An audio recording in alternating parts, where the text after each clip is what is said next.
Okay, so this is an extension of the drone footage section.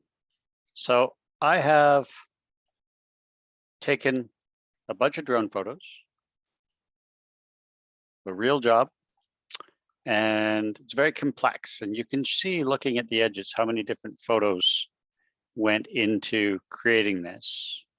I used Photoshop to stitch them all together. And it's not perfect, but it's pretty darn close. And I always put in a box around this image so that if I need to drop that image in,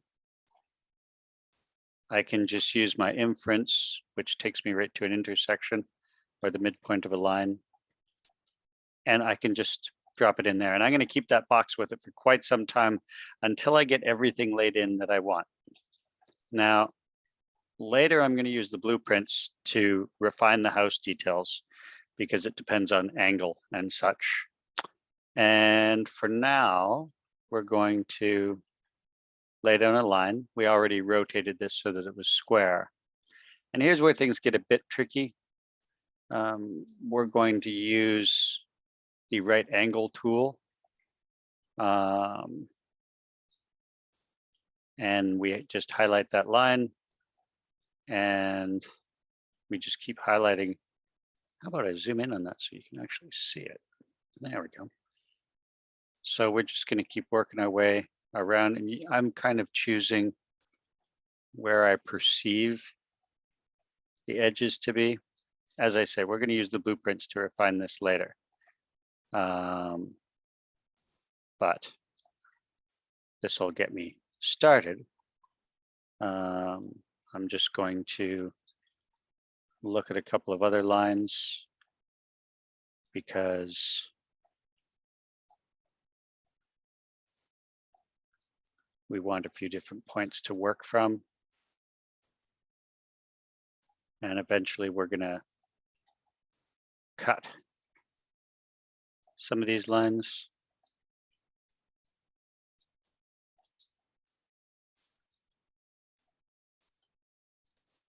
A clever landscaper would just pull that across and then use our trim tool. There we go. While we're here, we can paint down this patio.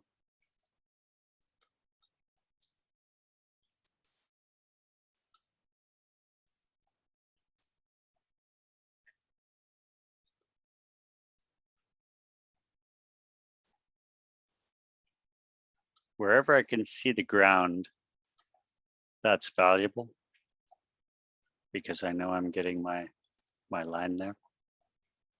Trim this again, this. Now, the only other thing I need, I know the front of this building is flat and we know the dimensions of it. It's flush is what I mean. There are no eaves on the front of this building. So we're just going to go back to our line. We're going to turn off constraints and we're going to just take that straight across.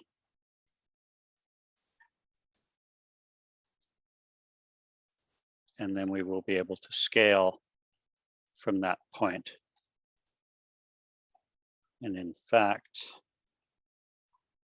if I were very clever, I remember that the eaves on the edges stuck out about a foot.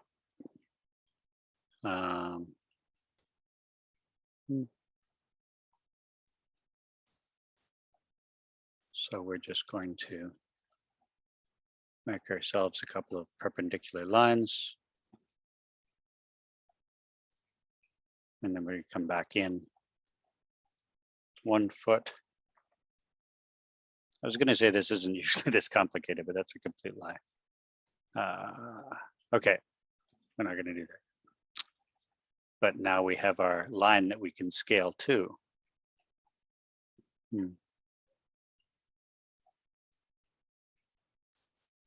Now that we've got our house on there a little bit, Unfortunately, I didn't nick the shed. That would have been nice.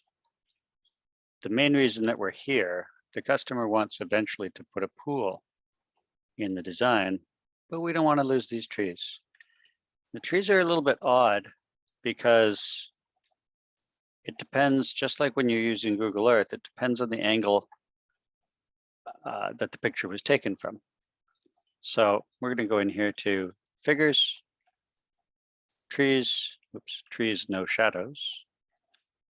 And we're going to go find ourselves a conifer. And so we're seeing the tree be on an angle here. I'm going to look at the bottom of the canopy. And I'm going to speculate that that's where one tree is. And I can see the top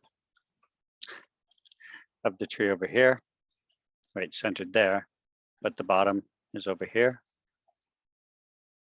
Whoops.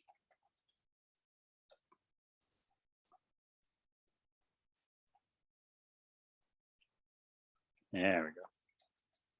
And then we have a pine. Now I've gone and made my own graphics. Very picky about that sort of thing. So I have all kinds of my own bits and pieces. So that's what I've been using as a white pine. I'm just going to copy that. Go back over here. And I can see the bottom of the canopy of the tree here. So that's where I'm going to put that tree. And I see I forgot to turn all layers on. There we go. Okay. So we have the bottoms of the two of our Picea pungens, glauca, and we have the bottom of our Pinus strobus over here. Technically, it looks like we could make that pine just a tiny bit bigger. Be observant now. That's about right. Just looking at the edges of the canopy. We're not going to worry about where those flower beds are. We are eventually, now it's probably as good a time as any, to lay down the driveway, just following our line. I'm going to use the poly line instead. I'm going to get rid of those guys.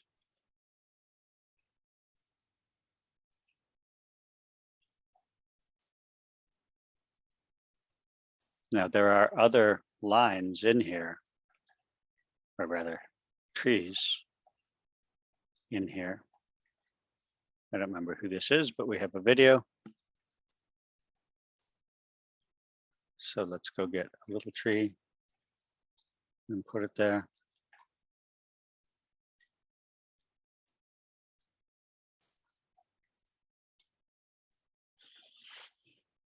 We do have a fence line over here.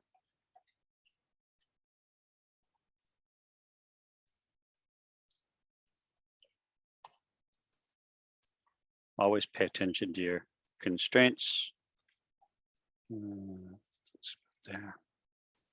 When we look at large trees, we can follow this trunk down. It's almost like a funnel when you look at a tree from the air. Now, this isn't always possible. This is best done when the leaves are off the trees. And that's when these pictures were taken.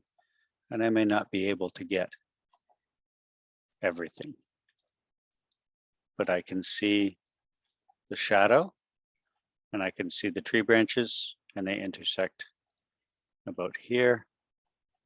And go out a little bit. When I look at the size of the canopy of the tree, we've got it sort of over here on either side. So I'm going to make this be about the same size. I can see these shadows come in. Now, if it were a smaller property, we would use triangulation, but this is a massive property with many, many trees. Follow these shadows in to where they meet this canopy here. And about that size there. I'm gonna have to double check the photos. But it looks like we have, again, now it's a different angle. Shadow, angle of tree. They intersect more or less there. I think that guy's gonna have to go if the pool's gonna go there.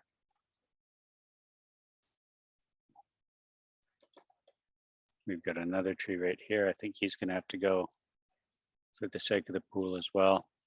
And while we're here, we might as well throw down a couple of other trees also. Anyway, now we can scale the house and all of this will go with it.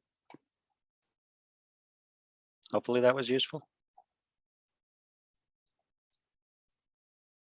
There we go.